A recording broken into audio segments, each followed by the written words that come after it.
Hey, Shawn, welcome to the Elevate Exchange podcast. How are things with you today? Doing great, Leah. Thank you so much for having me. It's Of always a course. pleasure to be a part Yes, of Elevate Exchange. thank you. Well, it's a pleasure to be here with you today. And I'm Leah McLean, chair of Elevate Exchange Dallas chapter. And Shawn, for those who don't know you, can you just tell us a little bit about yourself? Sure. I'm a cyber and data privacy and now AI attorney with the law firm of Spencer Fane. I'm located in one of our Texas offices here in Plano. And Spencer Fane's a national law firm here in the U.S., about 500 attorneys. And I co-chair our practice groups on these areas and spend 100% of my time dealing with cyber privacy AI issues and have been doing this for quite some time. Got into this back in the late 90s and am still learning. So we never get bored. This is true. So yes, if you haven't guessed what our topic is today, it's the talk of the town, AI. And you know this, Shawn, having gone back to when AI was around initially, but traditionally, AI for a while it's been used to aggregate and make predictions based on the existing data that we put in. And I think it's a little similar to how social media sites suggest retail purchases or like news articles based on the individual's behavior or past purchases and preferences, but it doesn't necessarily create anything new. But generative AI is a machine learning model that's trained to create content. So from anything from text to audio to images to video, and they base it on keywords or instructions the user puts in. And it does seem like AI lately is everywhere, even impacting Hollywood and the actors. I think beyond in the movies and film, there's some recent news with the actress Scarlett Johansson, or Johansson, however you pronounce her last name, saying that her name and likeness was used in an online ad and it was without her permission. And I think the latest now is that her voice may have been used too. So it brings us up to the discussion that you recently led at the April Elevate Exchange event, which was a roundtable or tabletop. And your topic was on legal and regulatory risks and compliance, basically exploring that landscape governing the use of generative AI in enterprises. And you touched on compliance with data protection laws and the industry specific regulations, and talked about, SEC NIST oversight. So given your expertise in this area, and we wanted to continue the conversation here because it was of such interest. But, that being said, what's your guidance, and, what are you talking to your clients about with the legalities around AI and some of the things that they need to consider when they adopt it to protect corporate data and IP, but then also, AI vendors to customers, vice versa, what all of that looks like. I don't know if anyone's figured it out, so they probably come to you for that expertise. So the answer is, Leah, none of us have figured it out, even when we may feel like we have some level of expertise in this. We are all learning as we go. And anyone who thinks they have figured it all out at this point has a rude awakening ahead of them. So, my view of this is it's not unlike other areas of technology. And I mean, going back to the Industrial Revolution or the dawn of the computer age, or I got into cyber in the late 90s. And remember when we were told you couldn't use email in the practice of law. God, I wish that were true now, And then was forced to learn how to use books because we couldn't trust online databases for research back in law school. And, just all of these different things that do, I feel like, change society. They do have an impact on society, right? The internet age had an impact on society. The computer age had an impact on society. And I think we are now at the dawn of a new age, the AI age, that will have a tremendous impact on society. I don't think it's going to just go away, kind of like so much of the blockchain hype did, 5, 6 years ago, right? But having said that, we have to look to the same guidance and process we've used with all of these new emerging technologies going back into history to figure out how do we get our arms around this before the legislatures can, because they move fairly slowly. And how do we find some guidance and reasonable guidance to give to do this, right? And I just recently published an article in the Texas Bar Journal about how attorneys can guide their clients through this process. And a lot of that is, first, we have to look to what do we know? What do we know that's in existence? And right now, we have the NIST AI Risk Management Framework, which is a fabulous tool. It's not mandatory for most organizations. It is for some federal contractors, things like that, or agencies.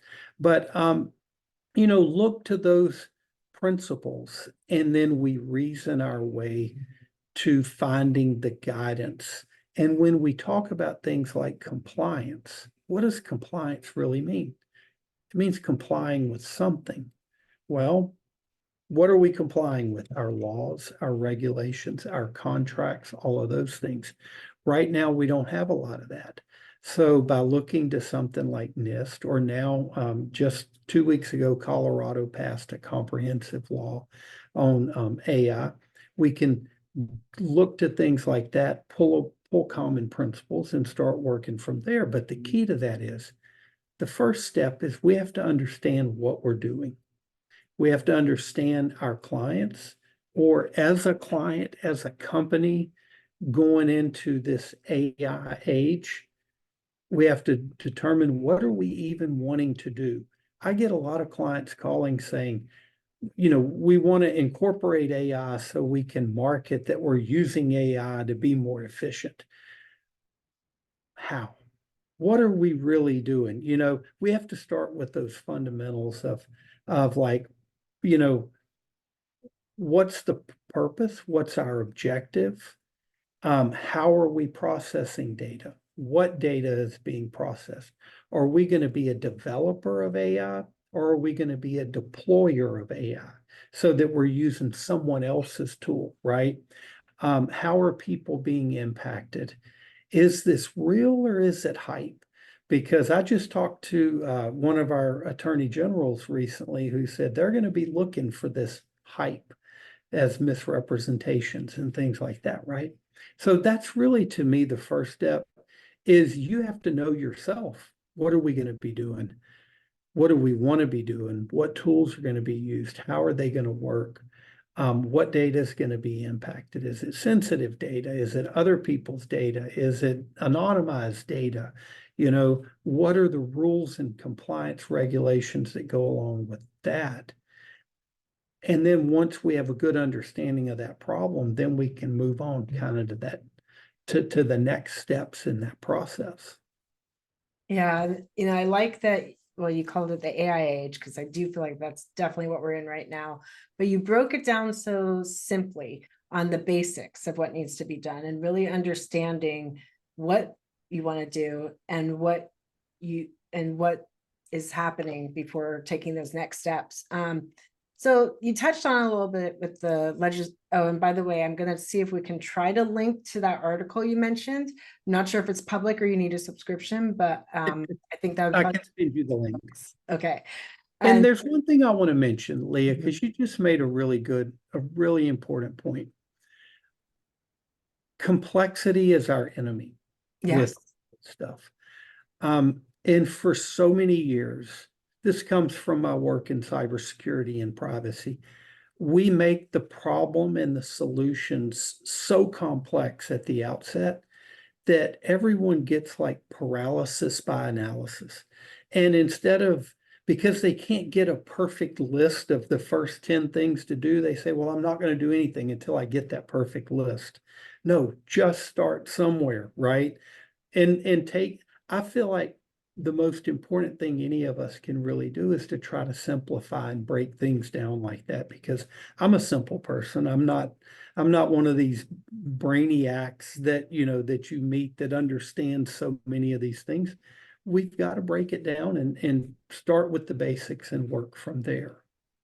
Yeah, you're so right about that. And I'm going to jump around a little bit and come back to legislation because you touched on it. But before that, I want to get your point of view on this, because, talking about the hype of AI, right? And it is literally everywhere, every conference, every podcast, everyone's talking about it. And a couple of weeks ago, I was at a social gathering over the weekend, and someone I met who's a dentist, not in the technology field, asked if it's true if AI is going to take over the world, because we see this in movies, especially those that are, based on true stories. But they also, those documentaries that come on Netflix, they always preface that certain parts of it have been dramatized for reenactment, right? So in your, view, is this what this is? Some of the hype, doom, gloom, AI taking over the world? Is it more drama than the reality? What, where are your thoughts on where's your perspective on that?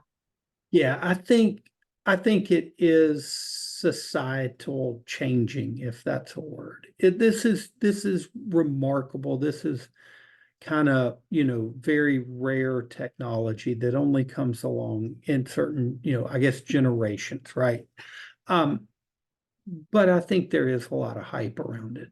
Number one, as you said already, we've had AI, machine learning, for quite some time. We may not have always known it or called it that, but we've had that technology that's been around for several years, and um, that part's nothing new. It's the Gen AI, that where it's generating new content that's really shocking everyone.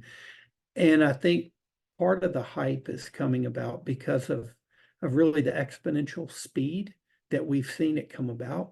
I mean, I remember in like November of 2022 talking with my son, who's a data scientist, about, he's like, Dad, have you done anything with Chat GPT yet? And we talked about it. It's like, no, but we got to sign up. And then you blink and it's like bam, bam, bam, this stuff's everywhere. It's on an app, it's incorporated into everything. So that speed, I think, has contributed to it. The power of it um, has impacted, to see the way we can use it to leverage our time and become more efficient and get first drafts of content, or, things like that. It's such a powerful tool that the power of it has created a lot of concern. And look, I think it is replacing jobs. It's going to definitely replace a lot of jobs, but those jobs are no different than the jobs that were replaced when we moved, like in law, for example. When I was a baby lawyer, we used to get put in a room full of documents with boxes, and you spend days and weeks and months just going through documents, looking for key documents. That's how first, second year lawyers were employed. Then we got computerized data. Then we got search capabilities. And then you got tools that would search those reams. That got rid of those jobs for those first, second, third year lawyers, unless we became good at how to use the search terms and the search functionality. Then it created jobs, right? And I think part of what we have to remember is that while we're going to lose some jobs for sure with AI, learning to use it as a tool is going to become a new skill set. And those that want to take the time to learn how to use it are going to be even more marketable and employable in their careers. And so it's kind of like we give some and we take some, with this. I don't think I don't think we're looking at the end of society because of it. I don't see Arnold and the Terminator coming back just yet. I do have concerns that that could happen because at some point we may lose control, or we have to accept the fact that for every good advancement in society that we've used for good, people have used for bad.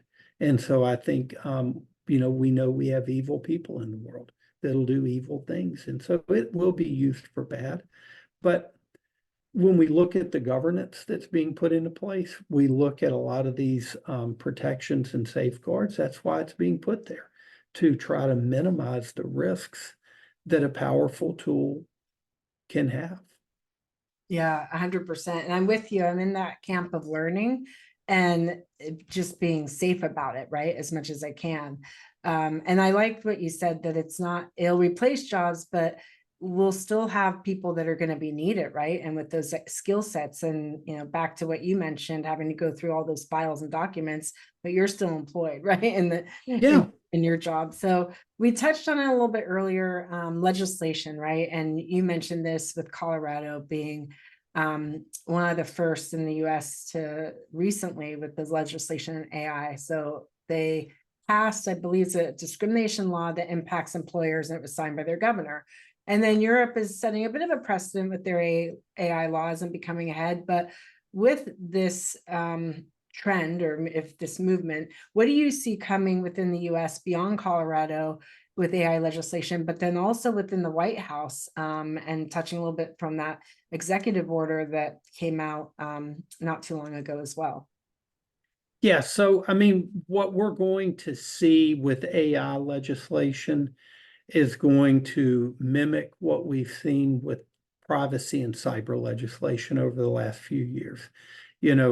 I mean, I say few, really the last 10 years at this point. I mean, look, what are we, 11 years post-Target Home Depot Yeah. data breach, Yeah.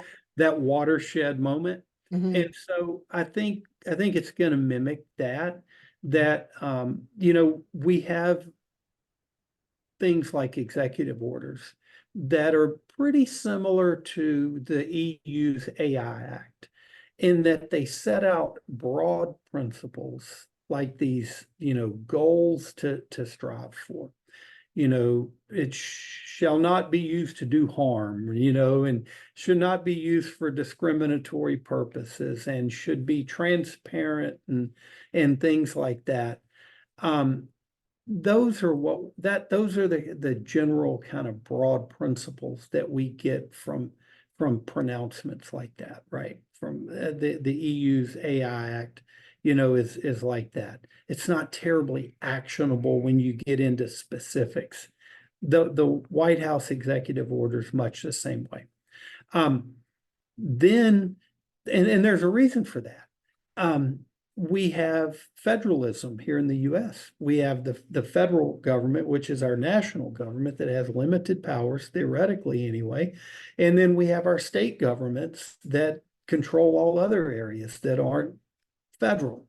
And so they're trying to strike a balance between what's appropriate federal authority and state authority. And then we see the state laws coming about that are generally consumer-based, which is the authority of the states to pass these laws to protect the consumers of their states against companies that are doing business in their states. And so they're consumer protection laws by nature, and which means they're generally focused on how AI is going to affect individuals, not B2B. It's more B2C, business to consumer implications. And what you see here is they start by focusing on taking those key principles and now getting more granular with them. Colorado came out, I think it was May 17th, when the governor signed what's really more of the first comprehensive AI legislation we have here in the US, in that it covers a broad area, but it does focus on discrimination, shall not discriminate, and all these different practices, and has some pretty specific details that go along with it. What we're going to now see is multiple other states have AI legislation that's being passed as well. Minnesota passed a privacy bill, so you see the interaction between AI and privacy and cyber. They passed a privacy law last week, I believe, that has protections for people who are having automated decision making made about them. Well, that's AI, right? The automated decision making part, and where they can challenge the decisions. And then we're seeing other states. I know here in Texas, we have a draft of AI legislation that's being proposed. California has AI legislation, several other states. So we're going to now start to see these states come in and do pretty much what they did with the comprehensive privacy legislation that's still populating the map, right? They're going to have a couple of different models. Some are going to be more aggressive in some ways. Some are going to be more business friendly in others. And these different states are going to start adopting those different models. And what we're going to see is the struggle that we face in complying with privacy laws. We're going to have those same struggles with complying with AI laws.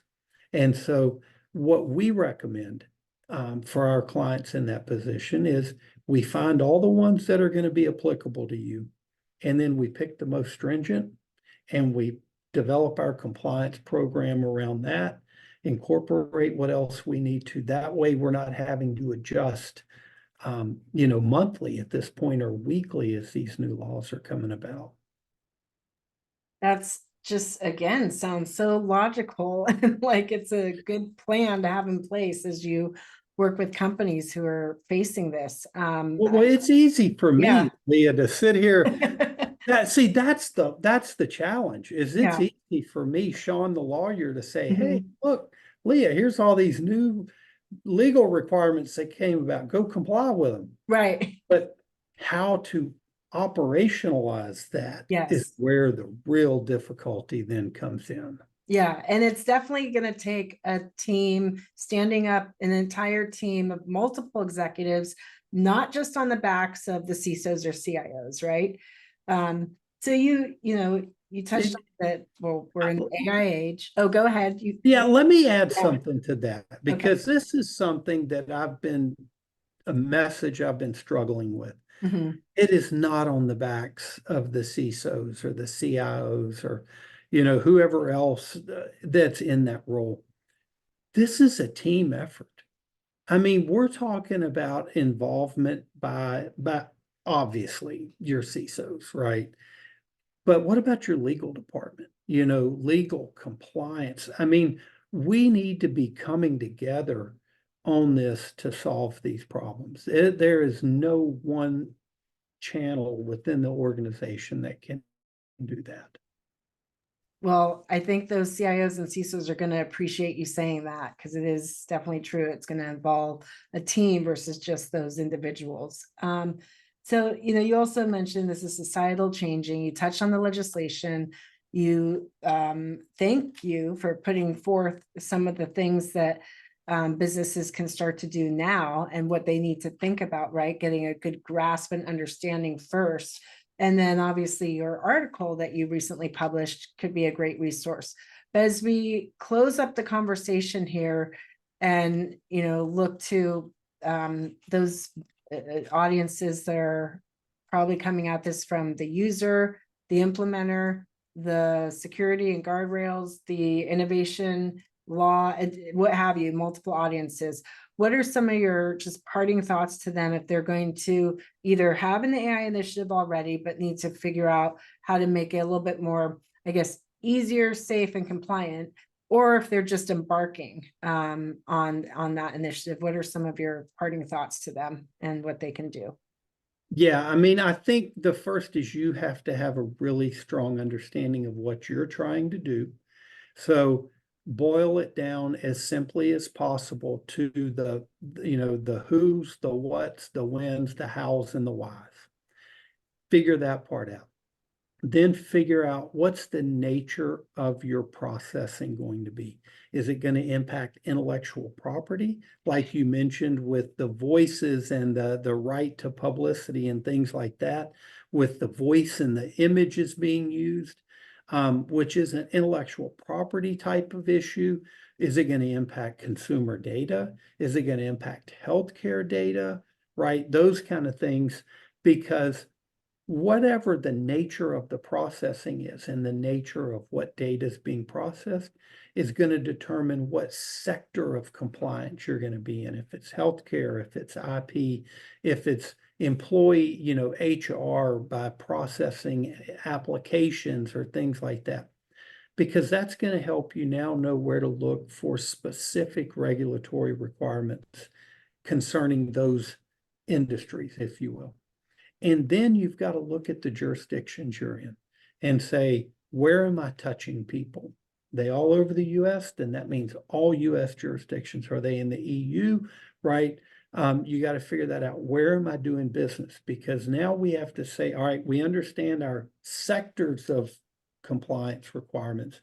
Now our geographical locations of compliance requirements. Look at those, figure out. Then you got to know your contracts. Nobody ever wants to focus on their contracts, but there's more law in those contracts than there are anywhere else.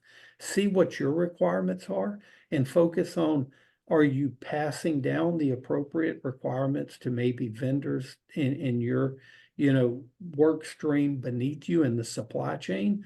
Or do you need to have certain protections over maybe your intellectual property or how your data can be used and processed, things like that, right?